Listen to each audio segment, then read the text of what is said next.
My connection to transplantation and organ donation is I am a recipient. I received a heart and a kidney in March of 2020 from the same angel donor.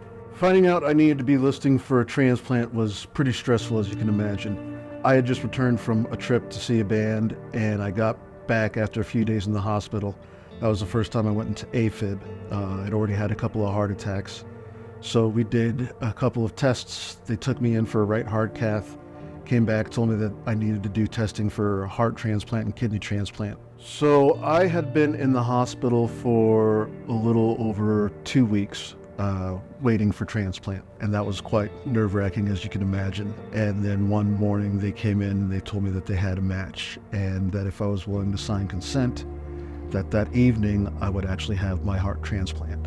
And of course you go through a whirlwind of thoughts, grief for a family out there that's lost someone, hope for your own personal future.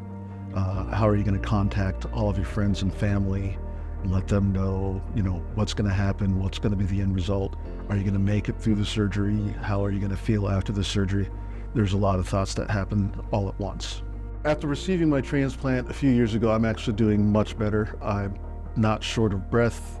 I have an easy time doing things like climbing stairs or just walking decent distances. I had never walked a 5K before in my life. Now I've done a couple of different 5Ks. I've been traveling a lot more. I've gone overseas a couple of times now. That's something that I'd never really done before transplant, because fear of what would happen if my health would decline. I had some sort of emergency, so now it's nice to feel liberated and be able to do a lot of those sort of things now. I'm very grateful that I was able to receive my organs. I know I'm here today because of organ transplantation.